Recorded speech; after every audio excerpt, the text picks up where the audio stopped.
Bayangkan, di tahun 2026, kita tidak akan dikenakan pajak baru.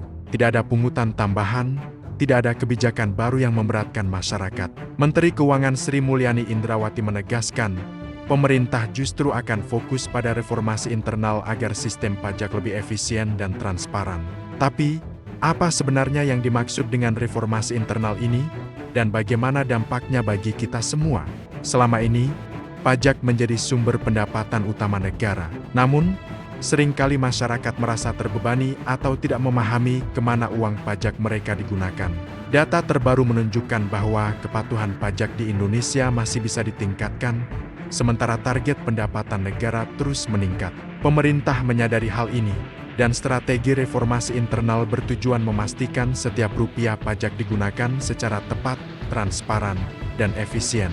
Reformasi internal bukan berarti menambah pajak baru, tapi memperbaiki sistem yang sudah ada. Ini mencakup digitalisasi sistem pembayaran pajak, pengawasan dan audit yang lebih transparan, serta edukasi kepada masyarakat mengenai hak dan kewajiban pajak. Dengan langkah-langkah ini, pemerintah berharap masyarakat lebih patuh, dan penerimaan negara bisa meningkat tanpa harus membebani rakyat.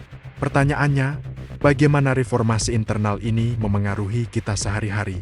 Sederhananya, warga akan lebih mudah membayar pajak secara online, lebih transparan, dan risiko kesalahan administrasi bisa diminimalkan. Bagi UMKM, prosedur pajak bisa lebih sederhana, sehingga mereka bisa fokus mengembangkan usaha. Dan yang lebih penting, tidak ada pajak baru berarti kita tidak perlu khawatir akan beban tambahan di tahun depan.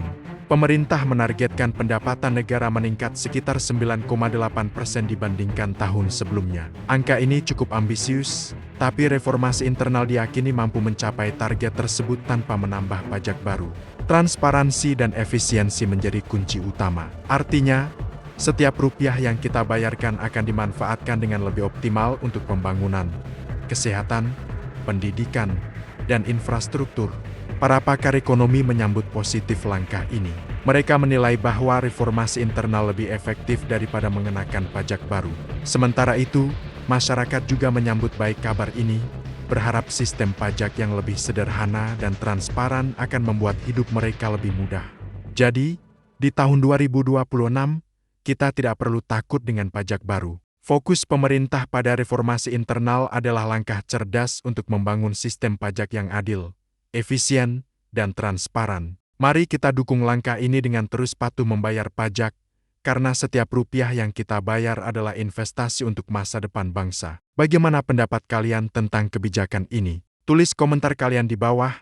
Jangan lupa like dan subscribe untuk update berita menarik lainnya.